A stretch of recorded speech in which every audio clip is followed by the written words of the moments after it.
నమస్తే, welcome to Andhra Prabha. This is Tejaswi. British వలస పాలకుల నాటి చట్టాల స్థానంలో కొత్త క్రిమినల్ చట్టాలు ఈ రోజు జూలై 1 నుండి దేశవ్యాప్తంగా అమల్లోకి వచ్చాయి.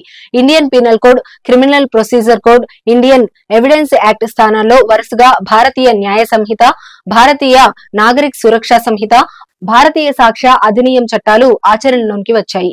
దేశంలో ఆధునికమైన, మరింత సమర్థవంతమైన న్యాయ వ్యవస్థను నెలకొల్పడమే లక్ష్యంగా తీసుకొచ్చిన ఈ చట్టాల కింద మధ్యప్రదేశ్లోని భోపాల్లో మొట్టమొదటి కేసు నమోదైంది.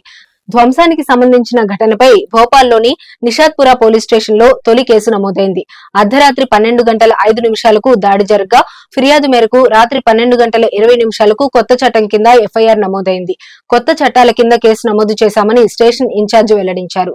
భైరవ్ సాహు అనే వ్యక్తి తనపై కొందరు వ్యక్తులు దాడి చేశారని ఫిర్యాదు చేశారని, నిందితులపై ఎఫ్ఐఆర్ నమోదు చేశామని వివరించారు.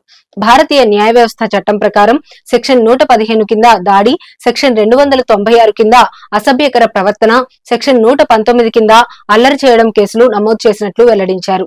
ఇక మరుగున పడిన ఐపీసీ ప్రకారం ఈ దాడి ఘటనకు సంబంధించి సెక్షన్ 323 కింద దాడి, సెక్షన్ 294 కింద అసభ్యకరమైన ప్రవర్తన, సెక్షన్ 327 కింద అల్లరి చేయడం కేసులు పెట్టేవారు. కాగా 3 కొత్త క్రిమినల్ చట్టాలు భారత పార్లమెంట్ లో డిసెంబర్ 21, 2023 ఆమోదం పొందగా డిసెంబర్ 25, 2023 రాష్ట్రపతి ఆమోద ముద్ర వేశారు. అదే రోజు అధికారిక గెజెట్ కూడా విడుదలైంది.